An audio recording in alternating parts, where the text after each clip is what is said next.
So this particular session, we will be talking about define phase, mainly on how to identify the project. Let's say you have done your green belt program, you wanted to start your first green belt project. So how can you identify the project, right? So there are different tools available and using which you can identify your first project. So these are nothing but the voice of customer, voice of business, and cost of poor quality. And then we will convert the voice of customer and the voice of business into appropriate pain metrics or appropriate, the measurable metrics. They are called CTQ and CTB. CTQ and CTB. CTQ stands for critical to quality and CTB stands for critical to business. Right. So if we say you have completed the define phase, right, and definitely there will be a review in a Six Sigma project. So some of the important questions are: is this project really important to business, right? So what is the problem you are trying to solve? That means the question is the management is trying to understand whether the problem you are trying to solve is also a problem of importance to the organization or not, because the project should align with the organization's strategy. So you must have an answer for this question. And then, does a business case exist? Always project means resources are involved and company will be investing the resources for your project, right? And it is manpower, it is time, it is some equipments, it involves some budget also, right? So is there a business case that exists? If I invest such a huge amount of budget in your project, what is the business case for my company? That means the hard benefit as well as soft benefit. Hard benefit, which I can count directly. Soft benefit, my indirect benefits. So you can express the benefits in terms of return on investment, or in terms of the other benefits like increase in the market share, increase in the customer satisfaction. So in some fashion, you should be able to convince your management. And then, have you identified the CTQs or CTBs, depending on the kind of problem you are solving? If you are solving your customer's issue, then CTQs must be identified. If you are solving a business issue, then CTB must be identified. Are those CTQs and CTBs identified when you know in the define phase? And then only the define phase considered to be successfully executed. And then, are project plans and key milestones defined? What is the duration of the project? And then what will you achieve at the end of the project? And so at the different milestones, maybe the smaller milestones are there defined, and then the roles and responsibilities are made clear, and all these things you must show. So all this information will be available in a document which is called what? Project charter. Is that clear to all of you? The important activities or the so-called the toll gate review questions that you should be able to answer at the end of the define phase. Do you understand? Yes, sir. Yeah. Yes, sir. Very good. Yes, sir. Perfect. So generally in define phase, you will have 3 steps. One is project identification, right? So, and then the second one is, if there are so many problems, how do you select one problem out of it so that you can actually execute it? So that is called problem selection. And that's where you have already learned a tool called Pareto. Pareto can help you to prioritize problems, prioritize causes, or prioritize solutions. If there are multiple criteria involved for selecting a project, then you can go for a prioritization matrix, right? So it all depends on what do we want to really achieve, right? What do we really want us to see in our preference? So if there is just one factor on which you wanted to decide everything, then Pareto can beautifully help. If there are multiple factors involved, for example, for joining the training program, you could have considered many things, right? Your date availability, and then the certification, the fee structure, and there are many other things you consider. So that means many situations you might consider multiple criterias. On such a situation, you can prefer using prioritization metrics, or Pareto also can do it, and for which you need to learn another type of Pareto called weighted Pareto, right? So that is your project selection or project prioritization. And then you create a plan that is called project charter and high-level process map. Probably in project charter, you could have studied a 6-pack project charter, having the business case, having the problem statement, having the goal statement, having the scope statement, team members and timelines, right? So these are very important aspect or very important components of a project charter. Hope you gained proper understanding on all the components of a project charter. And then a high level process map, because you're ultimately problem solving is improving the process. So high level view of the process needs to be understood in the define phase itself, and that's why you are learning this epoch diagram, right? So purpose of the define phase are to ensure that the project is important, identify the stakeholders and understand their concerns, requirements connected to the problem. So these are all purpose of the define phase. And then define the measures to represent the concerns or to represent the requirements in terms of CTQs. CTQs are nothing but the critical to quality characteristics. These are called the project whys, the bigger why. And also you can monitor or you can include the consequences. If you don't address the why, then what will happen to the organization? Though that is called Z, right?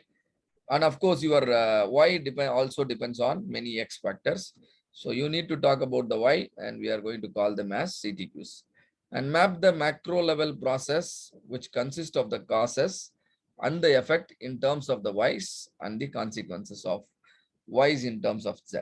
So nothing but you need to create a epoch diagram, right? What are your Y variables, and then what are the X variable? The outputs are the Y variable and the inputs are the X variables. So you can map it properly in a epoch diagram. So these are the purpose. And okay, ensure the project is important. So we learned project charter for that matter, and identify the stakeholders and understand their comments, requirements connected to the problem.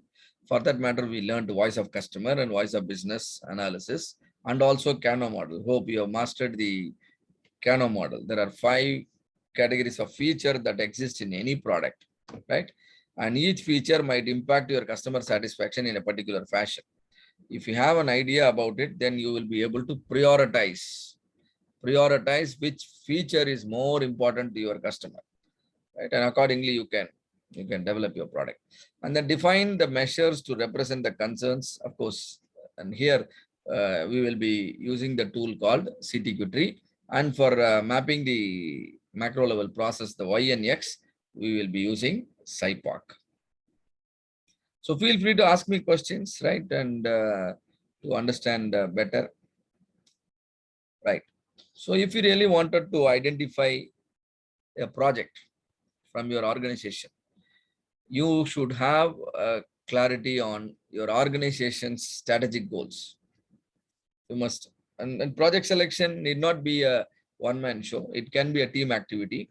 Generally, project selection involves a combination of people, or you call it a committee, and that will comprise of green belts, black belts, some even master black belts, and the project champions, and the sponsors.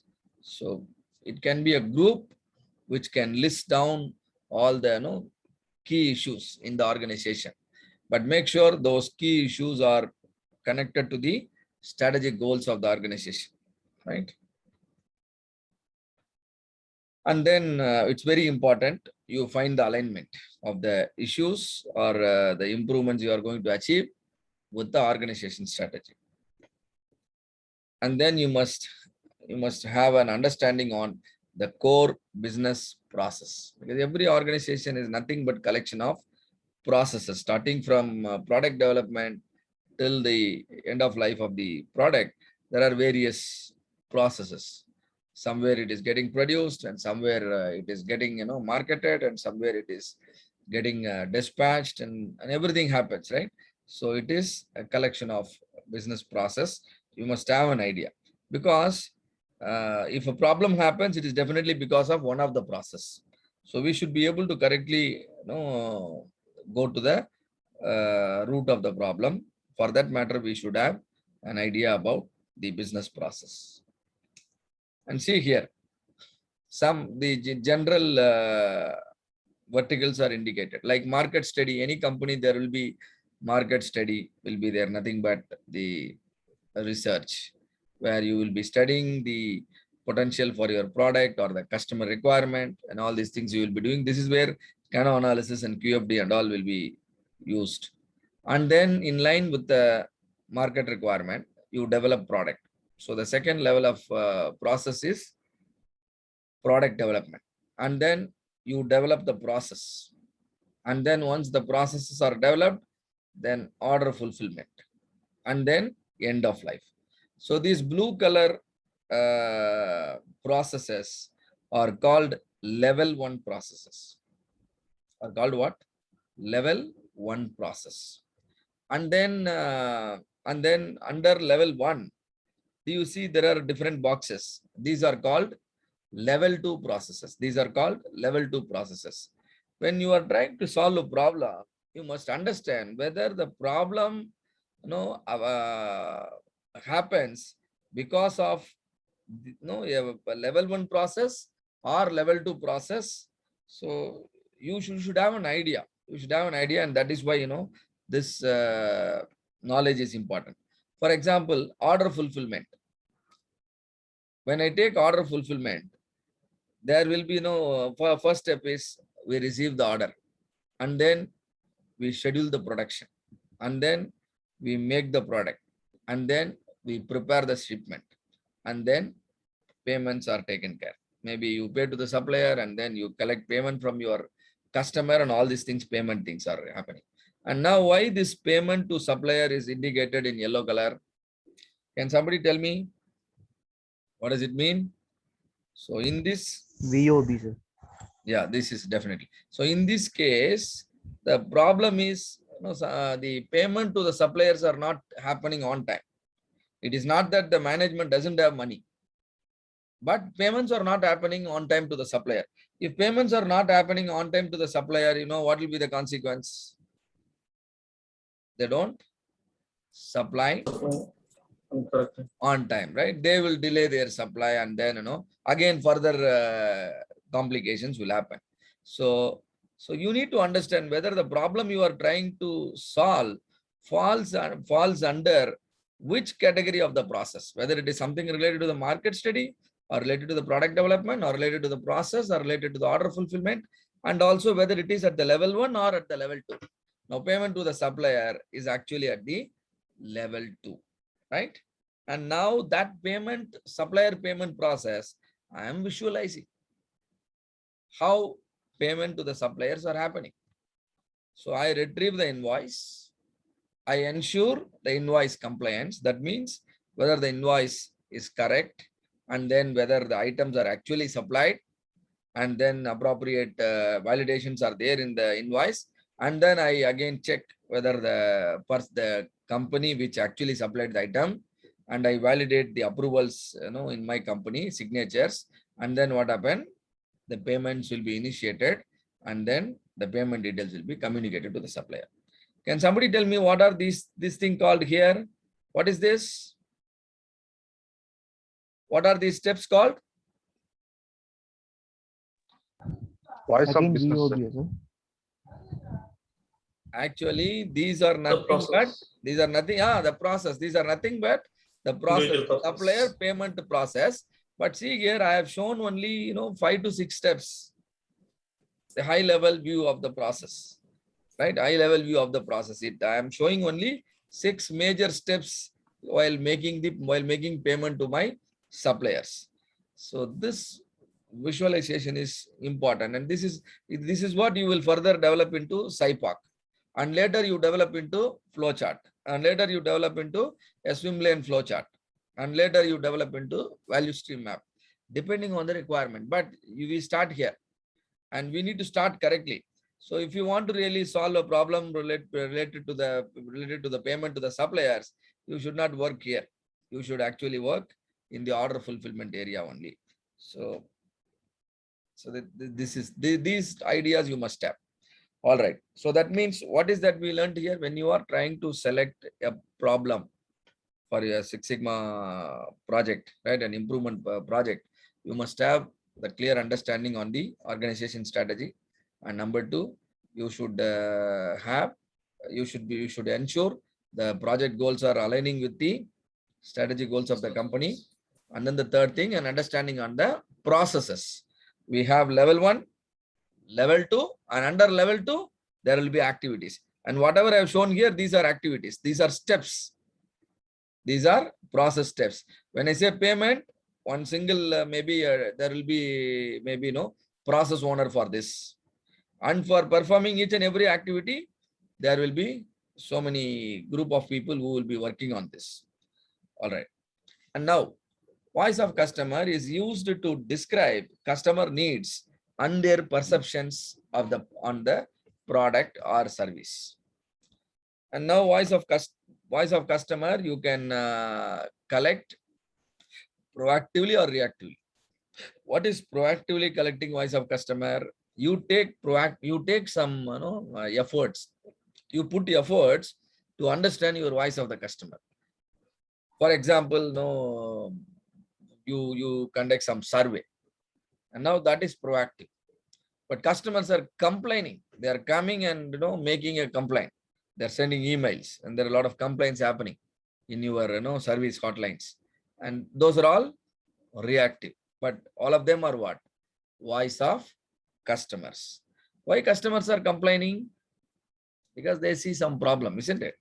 So can it not be an improvement opportunity? Of course, that is a wonderful source of an improvement opportunity. So you need to always refer to voice of customer. So VOC data helps an organization to decide what products and services to be offered to the customer, and identify critical features and specification for those products and services. Decide where to focus the improvement efforts. Get a baseline measure of customer satisfaction to measure improvement, and identify key drivers of customer satisfaction. Only through voice of customer you can understand all these things. And now, as I already mentioned, you can be reactive or you can be proactive. Reactive means the information comes to you, right? Whether you take action or not, information comes to you. For example, customer is complaining, making a complaint, and that is definitely a reactive source. But you take effort to understand the pains of your customer. That is called proactive, right? So typical reactive system elements: customer complaints, problems or service lines, technical support calls, customer service calls, claims, the credit payments, sales reporting, product return information, warranty claims, web page activity, social media activity. These are all reactive system elements, right? And proactive means you can conduct surveys and focus group discussion. You can meet your customers periodically, and whenever customer comes to your business, you can try to interact with them, right? Now CTQ and CTB. Identification of CTQ, why it is very important. And see here, there is a statement like this. Can somebody read out this statement?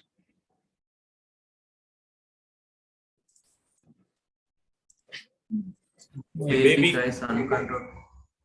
Yeah. Yeah, completed. Baby cries uncontrollably when she gets a shock. Very good. So now what is the issue here? Whenever injection is given, the baby is crying uncontrollably. And this is not just voice of one baby or voice of one parent. Every child coming to the hospital and every parent accompanying the child making this kind of statement. Right? And now, imagine you are the professional responsible to ensure the child who are getting these kind of injections,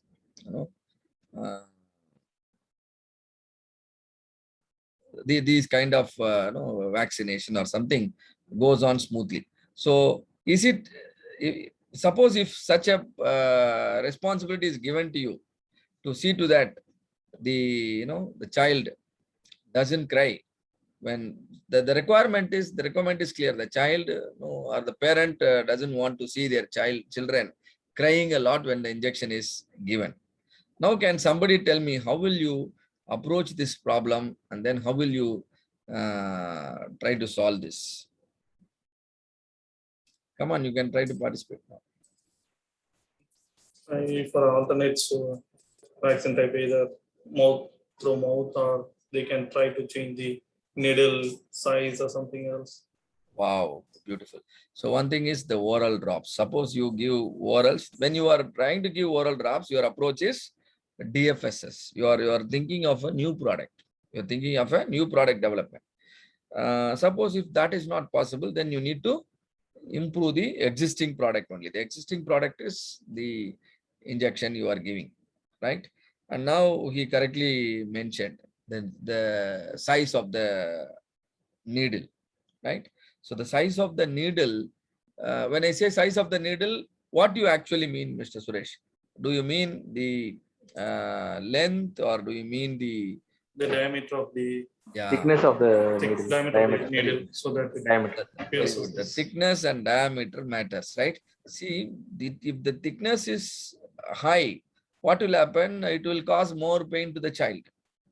If the thickness is small or less, then the child may not even feel that an injection is given. So that's how you need to approach the problem. So always we need some measurable parameter. That measurable parameters are called CTQs and CTBs. So here, this is a customer problem. So we are going to call it CTQ, right? So in this case, the size of the needle, or particularly the diameter of the needle, the diameter of it, they call it in medical world, they call it gauges, right? Gauge 23, gauge 20 or something. But of course, you can correlate to millimeter or something. And see here, gauge size is connected to the millimeter. So gauge size, as it increases, the millimeter decreases. That means for child, you must give higher gauge or a lower gauge size? higher gauge size. Higher gauge, right?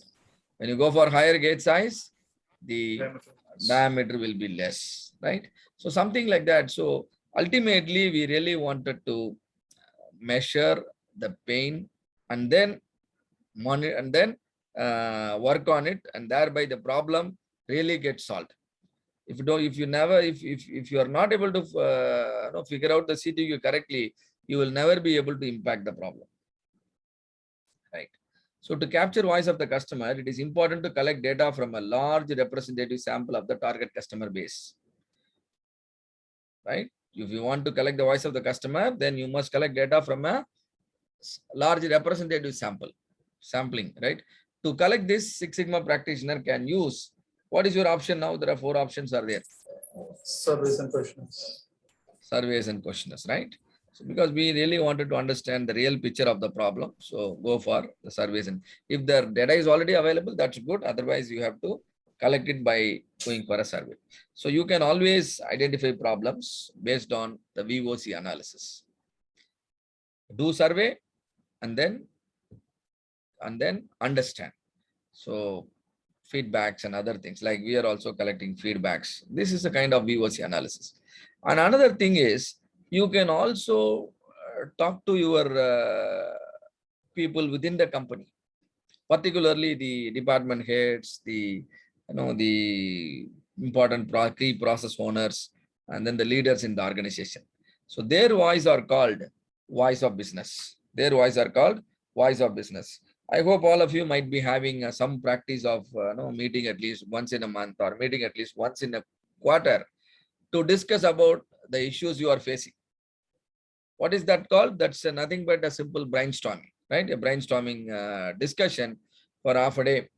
All the the managers and leaders will be assembling in a hall, and then they can represent their problem. If you create such an opportunity, do you think you will get a lot of improvement opportunity? If such a meeting is conducted, do you think you will get project ideas? Yes or no? Yes, sir. Yes, sir. Yes. Yes, sir. Right. You will get lot of problems, right? Because people every then and there they face a lot of problems. So if you simply create such an opportunity, then definitely a lot of problems people will be able to share, and you can list down. If some way of documenting and collecting their pain areas are already available, you refer to the document. If nothing is available, then you can do a brainstorming session.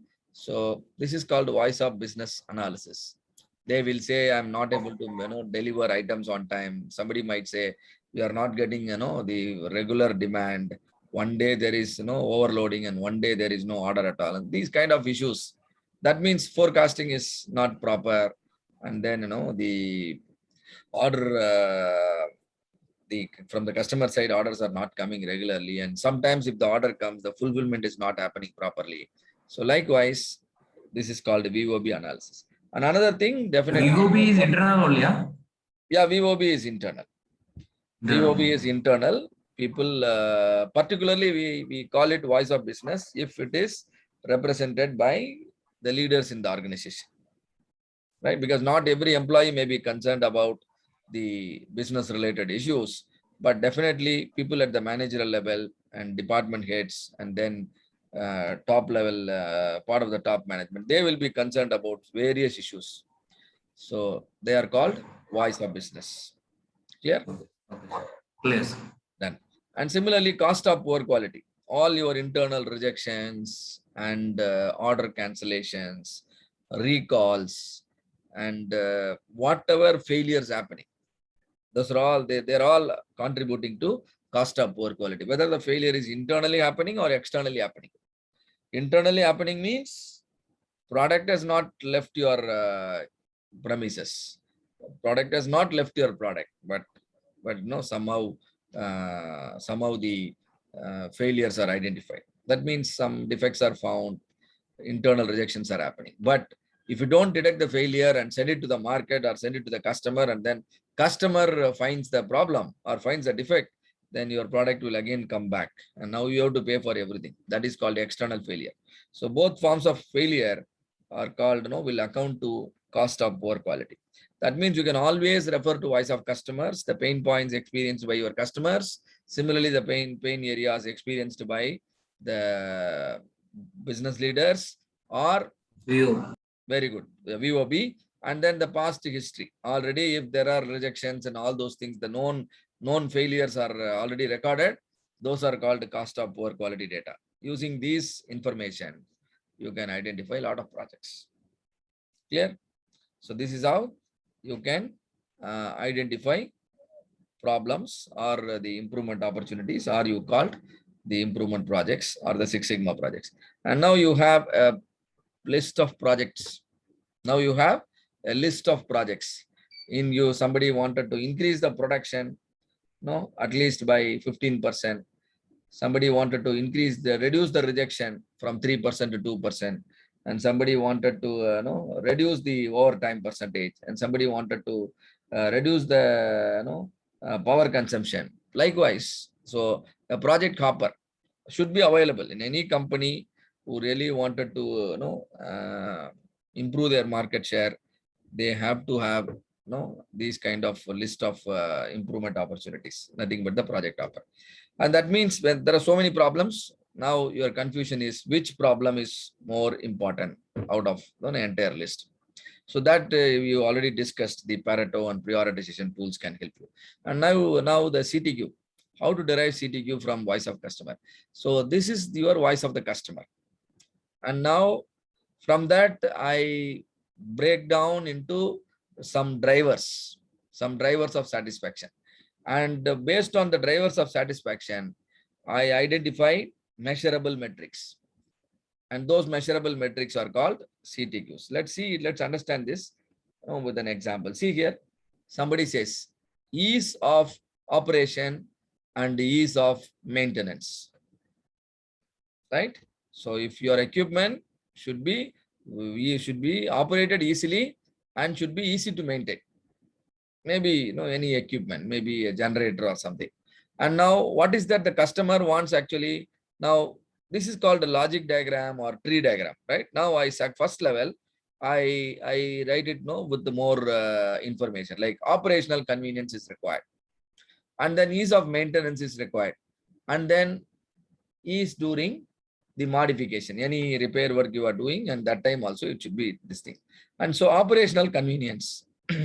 What do you mean by operational convenience? And that means the difficulty level involved in the setup, and then level of controls available, ease of maintenance. So there are so many details like time between failures. So finally you arrive on certain numbers. These numbers will help you to better understand what your customers are saying. So this is a technical case. Let's go to a non-technical case so that you will better understand. Okay, this is again a CTQ tree in the form of a table. See here, your Y is, can somebody tell me what is written here? Y is cycle time, right? Are you able to see? Cycle time. Yes, sir. Yeah, cycle time is more. Maybe voice of business. So you can write CTB here, not CTQ, because customer don't bother about all these things. Right. Okay. So CT cycle time. And now this Y, I break down into Y1, Y2, Y3, Y4. Why do I break it into Y1, Y2, Y3, Y4? Your process has 4 stages.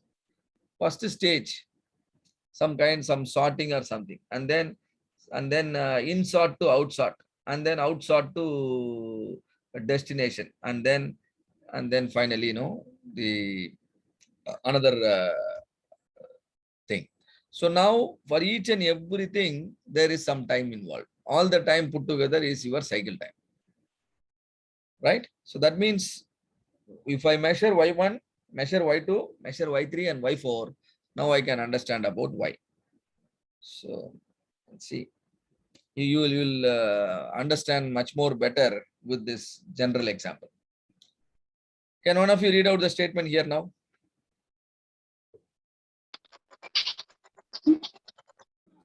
Not a lot of people are availing personal loan.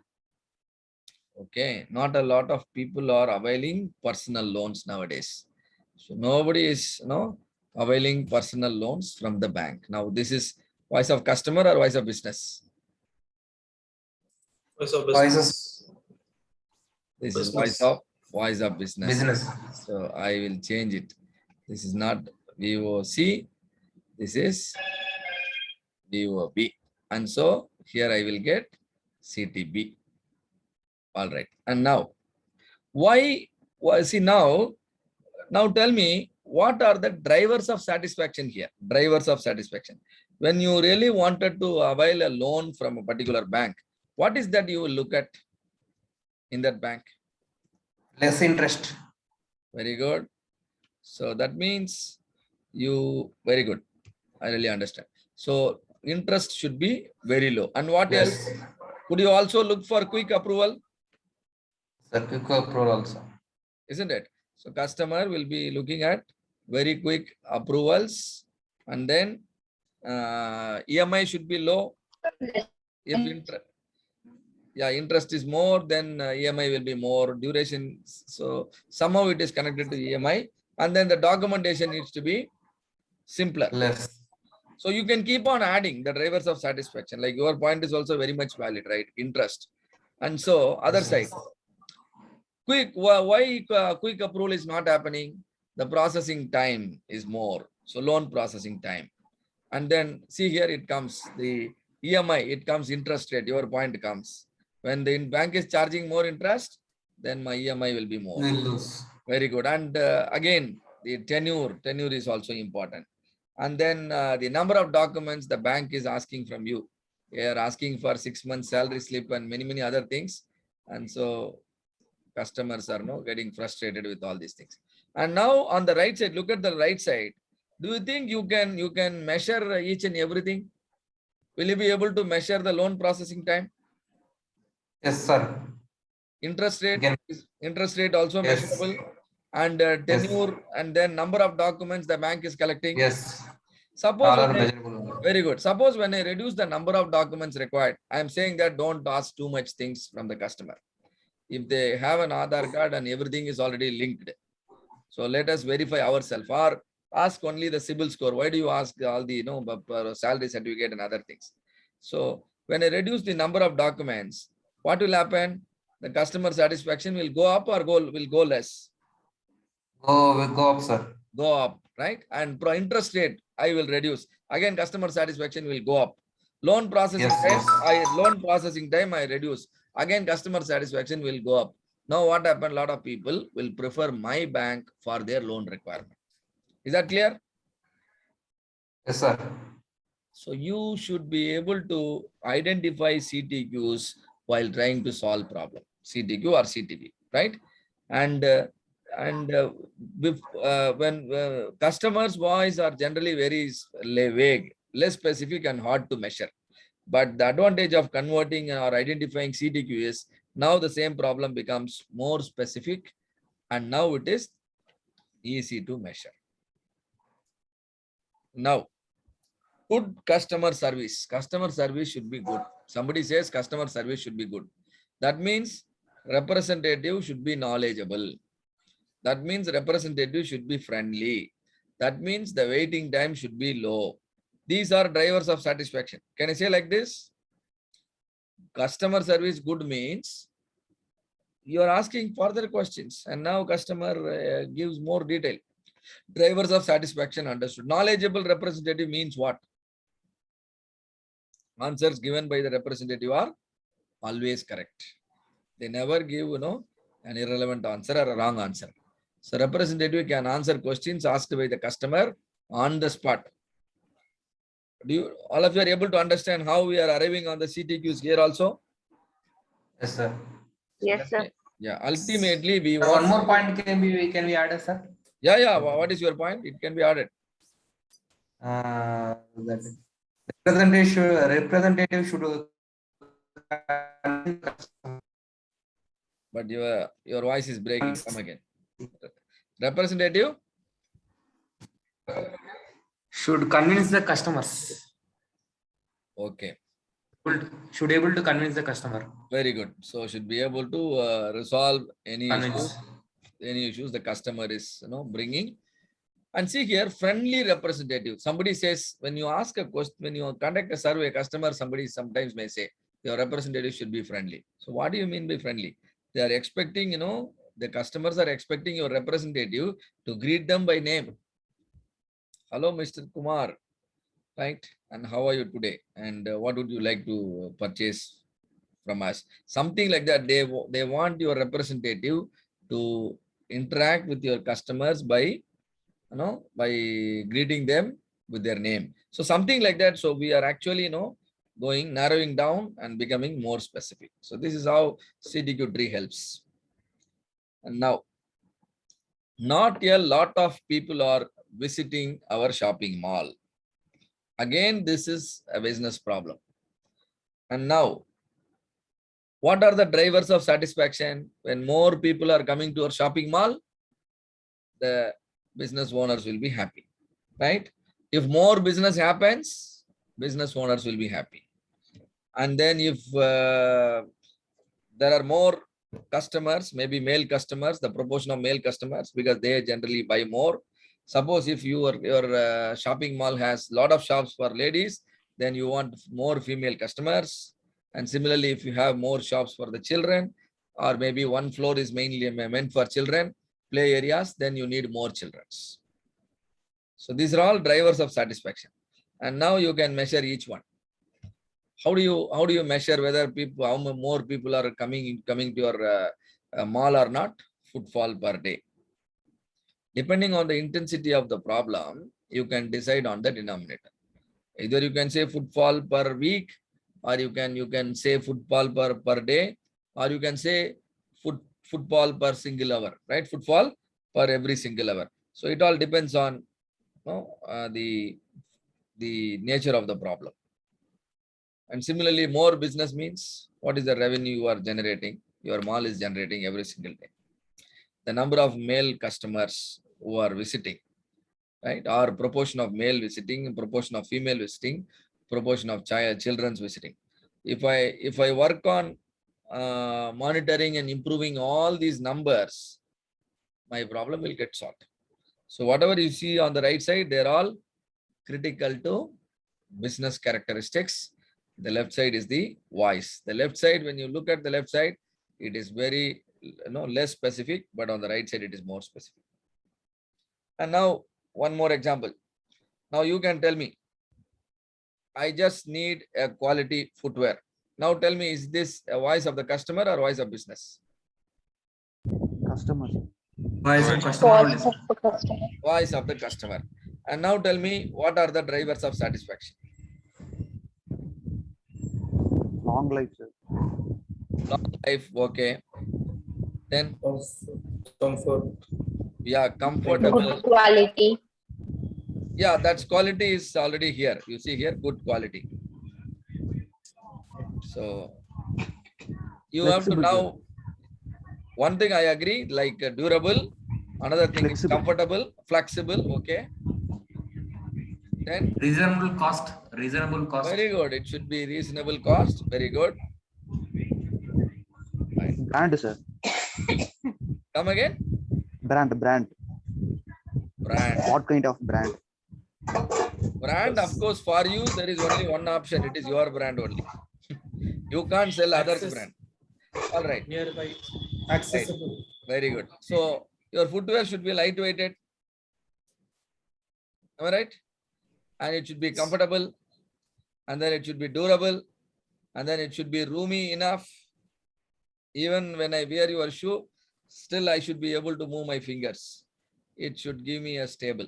And now tell me, how can I measure the lightweightness of the shoe? Weight. Very good. The overall weight in grams.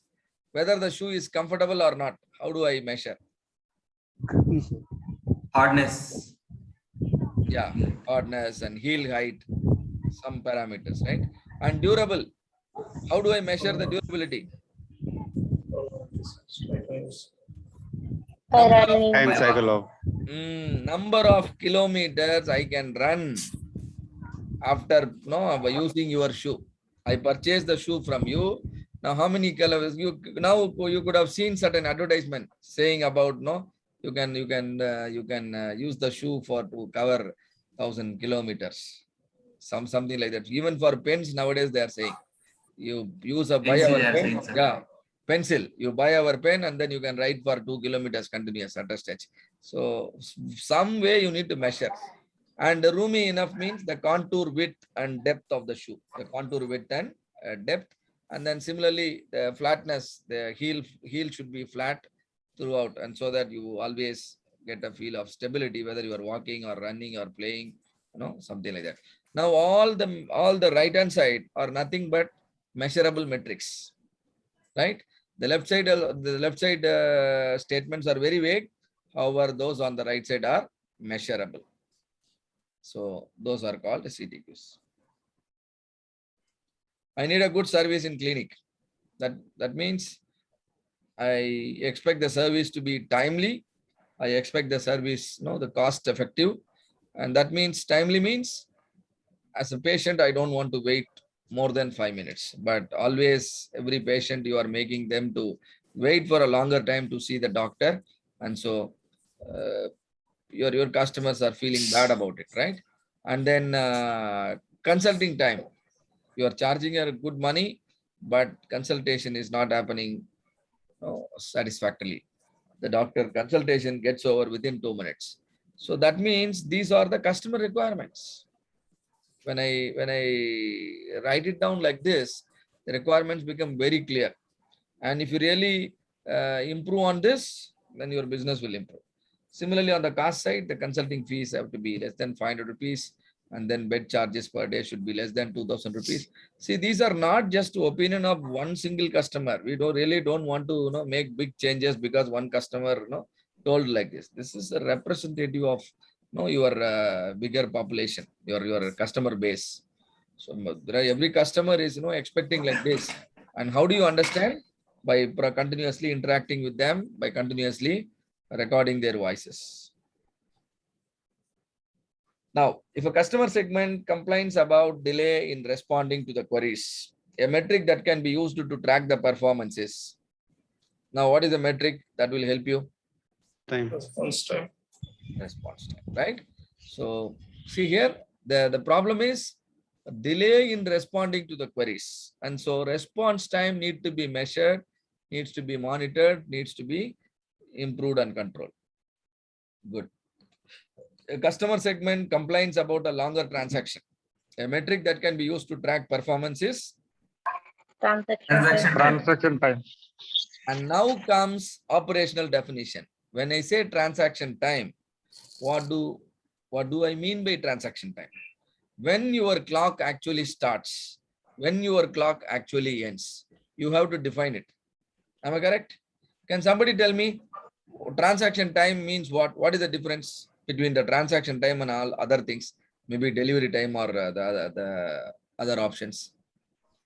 The transaction time is here the money from our side should be transferred to another account.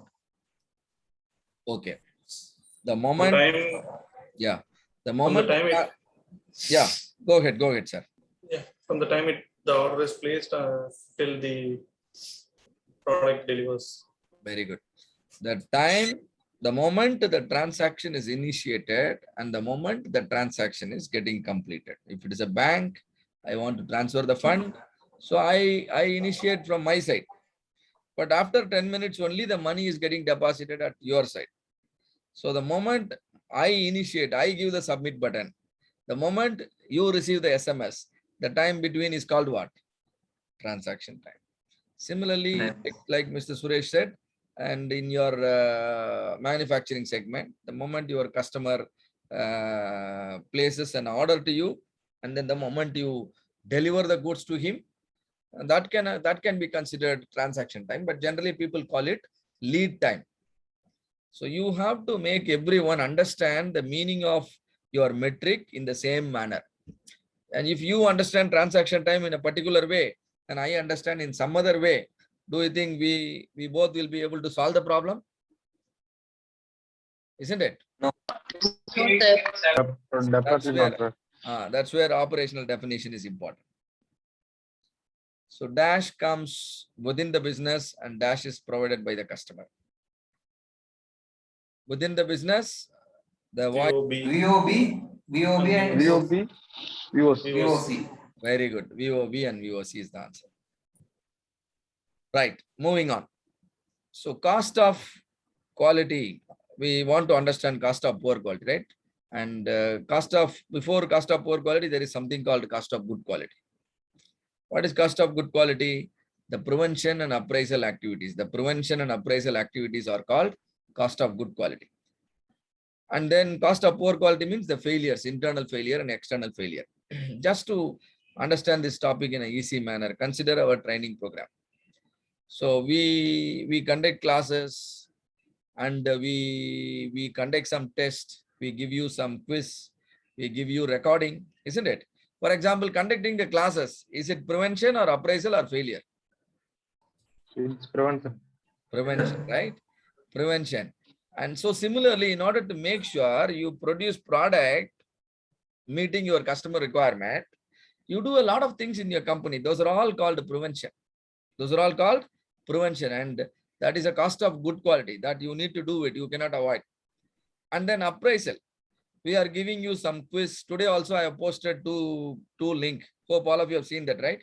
One for define and one for measure. Yes. Yeah.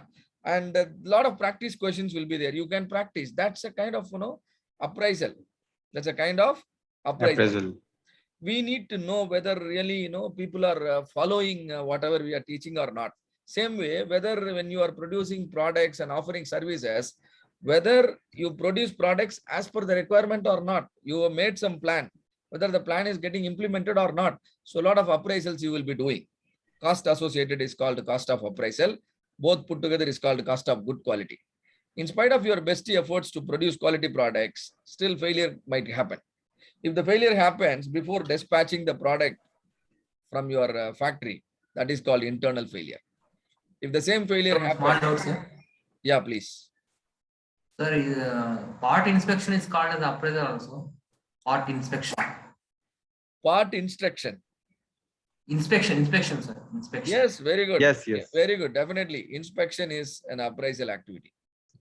Okay, Very good. It's an appraisal activity. And the external failure means you supplied the product, customer has received the product, but now customer found some problem. That is an external failure, right? So prevention, like you mentioned, that, yeah, see here, quality management program, process and product standardization, QMS software, process control, employee training, design review, market survey, pilot projects, SOPs. All these things are cost of good quality. Like now all of you are attending the training program. That's a cost of good quality. That's a prevention cost. In your company also, you will be training your people, right? And then appraisal, like you said, see here, inspection, testing, equipment monitoring, audits, calibration, and then verification. And this is something related to service industry, like banks or other things, right? Address verification, income verification, and these are all some form of appraisals. And then internal failure, scrap and rework, productivity loss, material replacement cost, downtime cost, inventory cost. And you are going to a bank and DD is prepared with no wrong spelling in your name. And so they go for the second, printing the DD again. And that's an internal failure, isn't it? So they do it and then they take more time and then they rework on it and then give it to you. Similarly, inaccurate report and consuming longer time. All these things are internal failures. And external failures. Recently Ford has recalled their SUV vehicle, SUV Explorer vehicle, near about 1,75,000, 3,75,000 vehicles in 2020. They recalled from US and Canada, and then they have to do some modification in the vehicle, and again they send it to give it back to the customer. For doing this work, all the expenses have to be borne by the company, isn't it? All the expenses have to be borne by the company. So product recall is the dangerous thing, and that's again an example of external failure, right? And see here, and again just to help you understand, and see, I have given you a lot of mock exams. All the mock exams you are appearing, and let's say you are scoring a lower mark. What kind of failure it is? Is it an internal failure or external failure? Internal, sir. Internal failure. It's only known to you that you scored low mark, but in the final examination you score less mark, then that becomes an That is external. Okay. External failure. Okay. So external failure is dangerous. If you don't care and correct your internal failure, this external failure will happen. So take up the mock exams sincerely, and if you are not doing very well, try to correct it, and then you can avoid external failure. If you don't care about the internal failure, definitely external failure will happen in your business also, like delayed deliveries, customer claims, product recalls, return cost, regulatory fines, brand damage, and then loss of customer, complaint resolving time, and inaccurate billings, and all these things are external failure. Hope all of you understand. Generally, external cost of poor quality, people think cost of poor quality is it's about 4 to 5% of the revenue, but the reality is different. And why do they think it is only 4 to 5% of the revenue? Because any company, generally they account only the measurable and the visible failures. Only whatever is visible and whatever is measurable, they account only those things. And these are nothing but rejections, warranties, repair, rework. These are all easily measurable. But it doesn't mean that the failure is only 5%. And look at my slide. There is an iceberg. I hope all of you could see the iceberg in my slide. But actually what you are seeing is not the full iceberg. You see only the visible portion of the iceberg. And the major portion of the iceberg is hidden inside the water. So if you really wanted to see the full iceberg, then you have to uncover the water. So let me remove it for you. And now all of you are able to see the full iceberg. Yes or no? Yes, sir. Same will be the situation in your organization also. Whatever you are currently measuring, currently accounting and considering as failure, that is only a small portion of the failures. A major portion of the failures are hidden in any organization. If you master all the quality principles, Six Sigma principles, and lean principle, then you will be able to visualize all these problems. Till then, these problems will be hidden, right? And so once you account the invisible portion of the failures also, you will realize that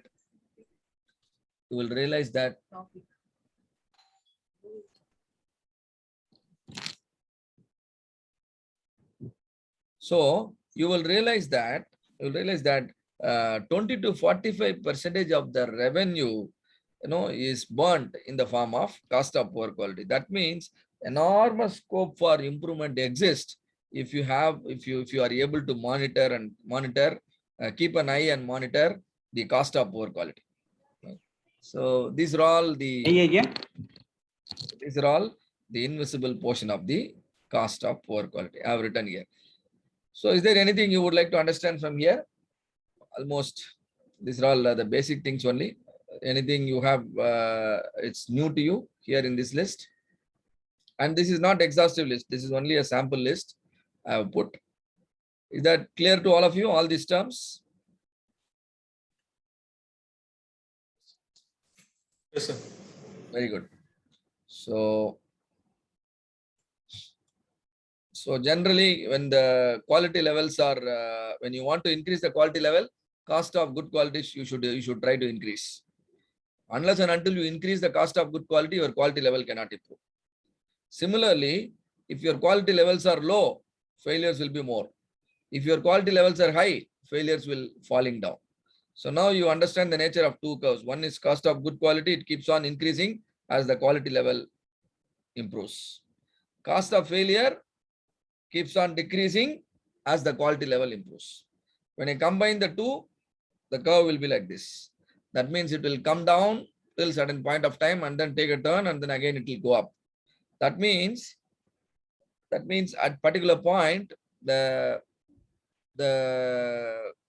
cost associated to achieve the desired quality level gets minimized. And now, and moreover, I 1 minute. This okay. So the good quality, cost of good quality consists of prevention and then appraisal. We already spoke.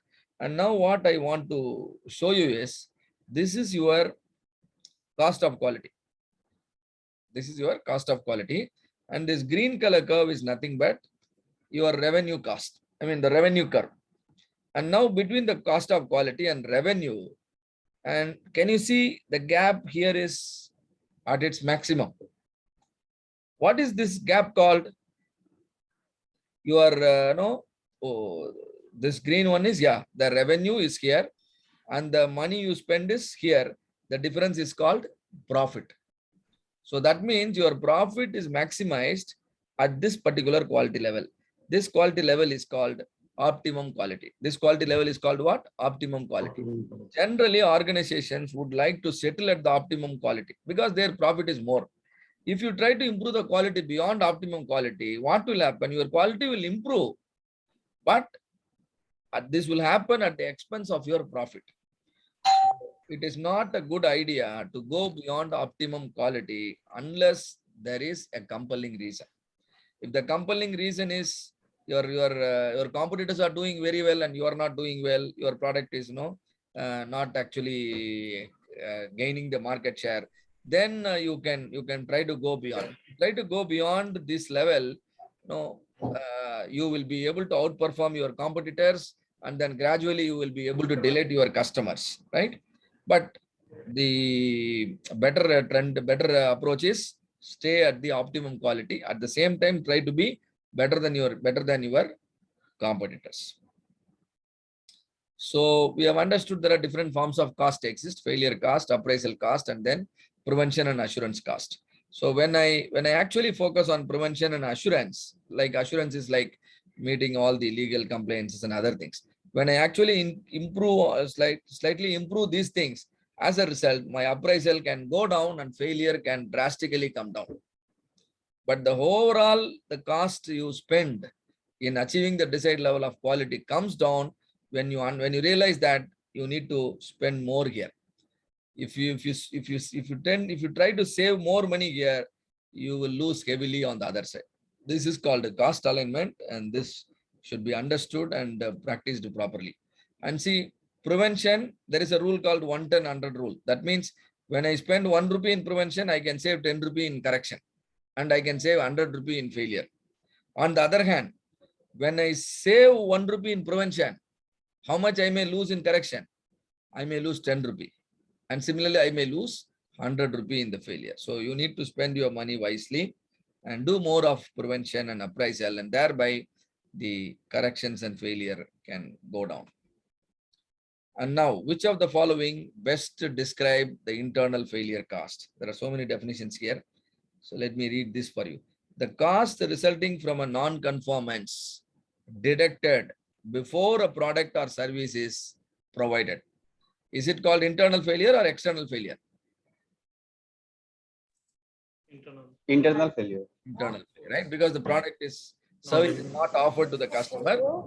It is only, internal. So when you actually keep on improving the sigma level of your process, when you keep on improving the sigma level of your process, your cost of poor quality can gradually come down.